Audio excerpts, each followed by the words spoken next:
जय श्री राम। आज मैं आप सबको श्रीमद् भगवद गीता के 12वें अध्याय का पाठ सुना रही हूँ। यह अध्याय मुक्ति योग के बारे में। इसे सुनकर हम जानेंगे कि हम किस प्रकार परमात्मा को प्राप्त कर सकते हैं। अर्जुन ने पूछा, इस प्रकार जो भक्त सदैव योग युक्त होकर उसकी उपासना करते हैं और व्यक्ति परम ब्रह्म को भजते हैं, इन दोनों में से कौन सा श्रेष्ठ योगी है? श्री भगवान बोले, जो मेरे विषय में मन लगाकर श्रद्धा पूर्वक मुझको भजते हैं वे उत्तम योगी हैं। परंतु जो इंद्रियों को संयम कर के सर्वज्ञ समदृष्टि रखने वाले, समदृष्टि मतलब समान दृष्टि रखने वाले, सब प्राणियों के हित में लगे हुए, अकथनीय, अव्यक्त, सर्वव्यापी, अचिंत्य, निर्विकार, अचल, ध्रुव अक्षर का भजन करते हैं, वे ही भी मुझे प्राप्त होते हैं। अव्यक्त में जिनका चित्त आसक्त है वह कष्ट अधिक पाते हैं। मतलब जिनका चित्त, जिनका मन इधर उधर भटका हुआ है, क्योंकि अव्यक्त गति को प्राणी कष्ट से पाते हैं। हे पार्थ, जो प्राणी अपने सब कर्मों को मेरे अर्पण करके मेरी शरण आकर अनन्य भक्ति से मेरा ध्यान करते हैं और पूछते हैं, उन शरण में आए हुए भक्तों का मैं थोड़े ही समय में मृत्युयुक्त संसार से उद्धार कर देता हूँ। मुझ में ही मन रखो, मुझ में ही बुद्धि रखो। श्री कृष्ण जी कहते हैं कि आप सब मुझ में ही मन रखें, मुझ में ही अपनी बुद्धि को लगाएं और मुझे में निवास करेंगे तो इसमें कुछ संदेह नहीं है कि आप मुझे ही प्राप्त कर लोगे। हे धनंजय, यदि इस प्रकार तुम मुझ में अपने चित्त को लगाने पर समर्थ ना हो तो अभ्यास योग द्वारा, अगर ऐसा ना भी हो तो अभ्यास करते रहें। अभ्यास करने से परमात्मा में अपने मन को लगा पाएंगे।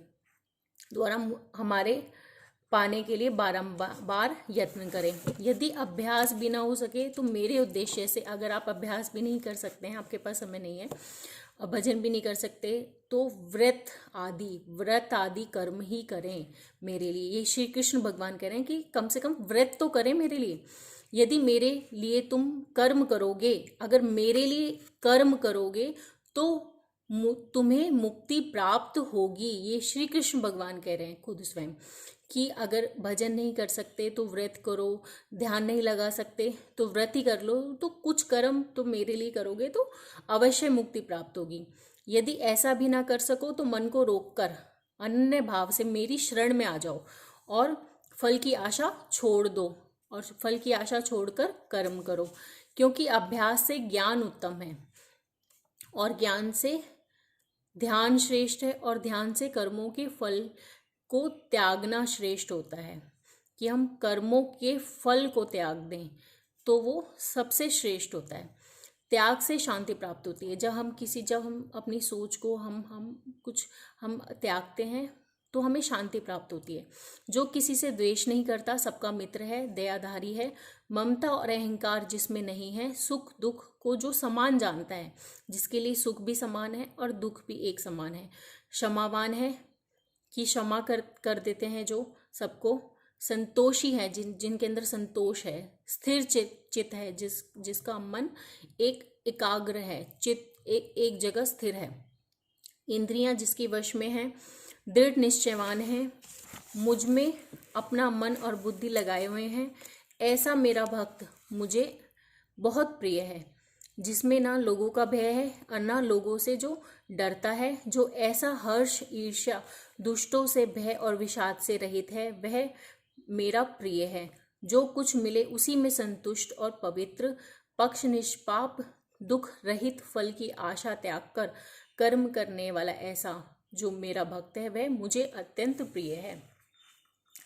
इसका मतलब है कि जो किसी से ईर्ष्या द्वेष नहीं करते, जो हमेशा हर समय संतुष्ट रहते हैं, मन उनका पवित्र रहता है, जो किसी से पक्षपात नहीं करते, निष्पाप रहते हैं, दुखों से रहित हैं, फल की आशा नहीं करते हैं, फल की आशा त्याग कर कर्मों को करते हैं, वो भक्त मुझे बहुत प्रिय है।